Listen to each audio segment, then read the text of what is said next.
छत्तीसगढ़ में प्रभु के वचन को बांट रहा था। क्या 30 त्योहारों को मना लेने के बाद लोगों के हृदय में परिवर्तन शुरू हो जाता है? त्योहार आता है, दीपक जलाए जाते हैं, त्योहार आता है, रंग जलाए जाते हैं, रंग लगाए जाते हैं, कुछ भी फायदा नहीं होता। दोस्तों, आप सभी को जय मसीह की। परमेश्वर आप सभी को बहुत आशीष दे। आज के इस वीडियो में आप लोगों को दिखाने जा रहा हूँ प्रभु के दास के द्वारा परमेश्वर ने कितनी आश्चर्यचकित बातों को लोगों के सामने रखा है। इसलिए तो बाइबल कहती है कि तुम सत्य को जानोगे, सत्य तुम्हें स्वतंत्र करेगा। लेकिन अफसोस के लोग सत्य की ओर फिरना नहीं चाहते, सत्य को जानना नहीं चाहते। लेकिन मैं चाहता हूँ फिर भी आप इस वीडियो को जरूर देखिए और इस वीडियो को ज़्यादा से ज़्यादा शेयर जरूर करना, ताकि आप सत्य को जान सकें। जाति का भेदभाव, रंग का भेदभाव, अमीरी गरीबी का भेदभाव, क्यों? कहां है वो 33 करोड़? क्या वो मनुष्य के हृदय से बात नहीं करते? क्या 30 त्योहारों को मना लेने के बाद लोगों के हृदय में परिवर्तन शुरू हो जाता है?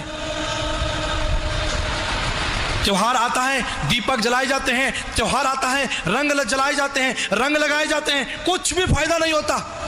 अखबार की खबरें वहीं की बनी रहती हैं। पिता ने पुत्र को मारा, पुत्र ने पिता को मारा, भाई ने भाई को मारा। आज संसार के, भारत के कोर्ट केस को देख लीजिए। लाखों करोड़ों कोर्ट केस चल रहे हैं, लाखों करोड़ों वकील, जज उसका फैसला कर रहे हैं। कहां है सारे भगवान? कहां है सारे देवता? इसलिए परमेश्वर का वचन कहता है, जब तुम सत्य को जानोगे तो सत्य तुमको स्वतंत्र करेगा। और यीशु ने कहा, सत्य मैं हूं। ये पृथ्वी, ये भारत ही परमेश्वर स्वर्ग के रूप में देखता था। लेकिन आज हम चारों ओर क्या देखते हैं बहन भाई? क्या देखते हैं चारों ओर? हाहाकार, हाहाकार। जब आप अपने घर से निकले हैं आज की शाम, ताला लगा कर आए हैं। कितने लोग ताला लगा कर आए? क्यों? हाथी घुस के चोरी कर लेगा? कुत्ते और जानवर घुस के आपके घर से पैसे और जेवर चुरा के भाग जाएंगे? किसके लिए ताला लगा कर आए? मनुष्य के लिए। किससे डरे आपको? क्यों? क्यों डरे मनुष्य से? क्योंकि मनुष्य ने उद्धार नहीं पाया है। इसलिए वो एक खतरनाक जानवर है, खतरनाक जानवर। आज मैं आपको बताना चाहता हूं, सूर्य अपना कार्य कर रहा है, चंद्रमा अपना कार्य कर रहा है, पेड़ पौधे अपना कार्य कर रहे हैं, मौसम अपने समय पर आ जाता है, चला जाता है। लेकिन एक ही जना कार्य नहीं कर रहा है, वो है मनुष्य। जिस पर्पस के लिए, जिस उद्देश्य के लिए परमेश्वर ने मनुष्य को बनाया था, क्या वो उद्देश्य आज आप देख रहे हैं चारों ओर? कहां है ईश्वर? कौन इसका समाधान देगा? ये चमत्कारी बाबा, ये झूठी राशि रतन, ये झूठे तरीके।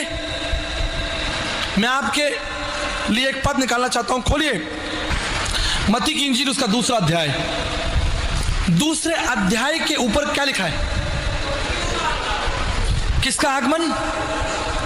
ध्यान दीजिएगा, ज्योतिषियों का आगमन। आज भारत देश के कोने कोने में ज्योतिषी बैठे हैं। हालेलुया।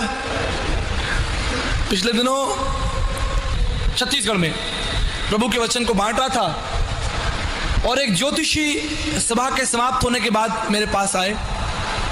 उन्होंने अपना परिचय मुझे दिया कि मैं इस स्थान के मुख्य ज्योतिषों में से एक ज्योतिषी हूँ।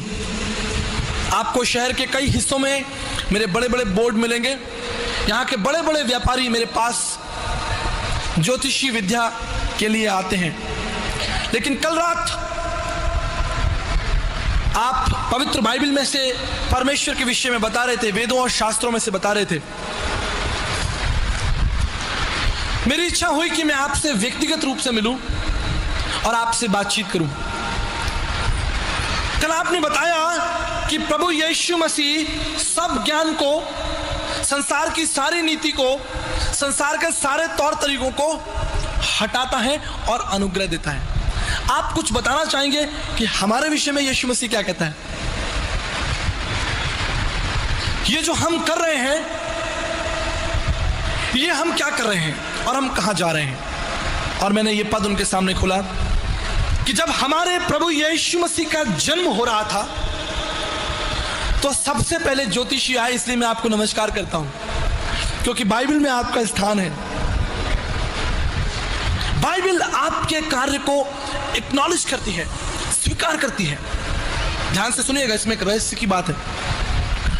बाइबल आपकी सेवा के प्रति कृतज्ञ है।